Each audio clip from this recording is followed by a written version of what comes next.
at the park right now.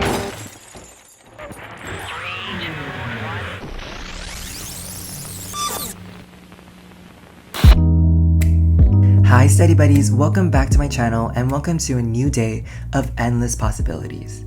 It's finally back to school season, and what better way to start your school career by improving your handwriting. Even if you're not in school, neat and pretty handwriting is a super important tool to express yourself and to succeed in the world. So today I will be going over a few fundamentals of handwriting and how you can improve through easy tips and tricks. So without further ado, let's begin. Personally, I had really messy handwriting growing up. I didn't think it was necessary to have neat handwriting, so I would just write as fast as I could, even if that meant it would be illegible. But I soon fell into many issues. Many of my instructors throughout high school would question what I wrote, and sometimes I couldn't even decipher what I wrote. So I decided to improve my handwriting, which was the best thing that happened in my academic career. Nothing good comes without a little inspiration. The same goes for handwriting. So the first thing I want you to do is find your inspo and the ideal handwriting style for you. My favorite way of finding inspiration is through other people, so I love going on Instagram and looking through the study and bullet journal community. My Instagram is at studywithinspo, and this is my bullet journal and study account. I adore talking to you guys on my Instagram, so if you would want to follow that, it's at studywithinspo. It's the same as my YouTube channel, and I'll see you over there. There are so many talented and just extremely inspiring people in the community that have helped me so much throughout the years. So I really adore TBH Studying's handwriting. She just has the perfect, really cute and neat handwriting that I wish I had, and I want you to find that specific style of handwriting that you would love to have. So now that you've found a style that you love, we can now focus on improving your actual handwriting. Handwriting is like your personal signature. Everyone has a unique style, so being able to maintain just a basic, neat style of handwriting will allow you to prosper in academics and just your day-to-day life. The second main step is practicing, but before we get into the nitty-gritty, we have to discuss your writing utensil and other small details that have a major impact on your handwriting. There are 3 different types of pens. The first is a gel pen, the second is a felt tip pen, and lastly we have the ballpoint pen. Each type of writing utensil has unique properties that differentiate from each other that can benefit or harm your handwriting. It's all based on personal preferences, but these small details can affect the overall neatness of your handwriting.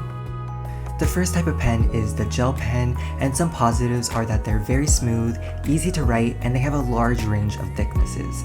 But each positive comes with a con. Gel pens tend to be the messiest because they dry the slowest, so it's very easy to smear.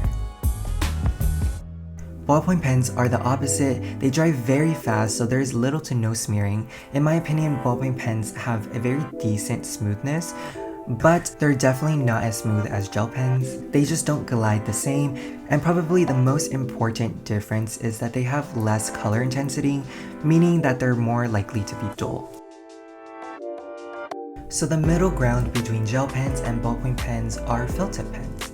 They aren't as messy as gel pens because they dry down a little faster, and they have a lot of color intensity unlike ballpoint pens. But one issue that may be a problem is its thickness. Felt tip pens are very thick, which I prefer when writing, but it's definitely not for everyone. The reason why writing utensils have such a big impact on your handwriting is because you produce a slightly different handwriting due to very minute characteristics based on your pen.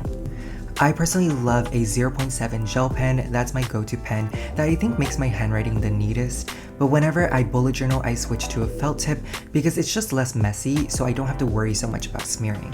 But again, everything comes down to personal preference. I know a lot of people love a 0.38 pen, which is kind of not my thing, but if that allows them their neatest handwriting, then that's great. Now comes the practice. The first thing I want you to do is to look back at your handwriting and figure out what you don't like about it. This will allow you to consciously avoid writing those mistakes. The main thing I want you to do is to maintain this ideal type of handwriting.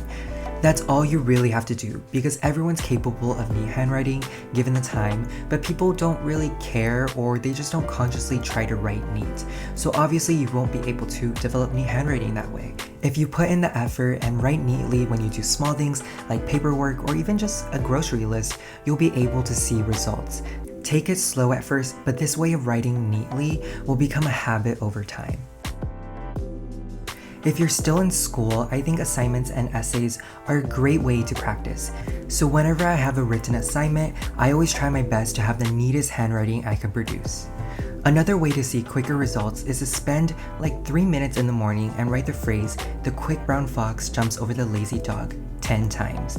The reason why this is so effective is because the phrase includes all 26 letters in the English alphabet.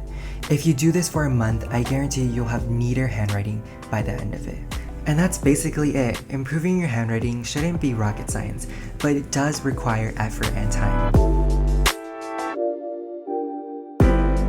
To sum it all up, first you need to find inspiration of a writing style you like. Then you need to test out and find a writing utensil that works for you. And lastly, practice as much as you can. Thank you guys so much for watching, and I hope you guys enjoyed this video. Make sure you join the Study Buddies and subscribe to my YouTube channel. Make sure you guys give this video a big thumbs up and comment something down below. Also, make sure to check out my Instagram at StudyWithInspo and also my personal one at XOXBrian. Again, thank you guys so much for watching, and I'll see you guys next week.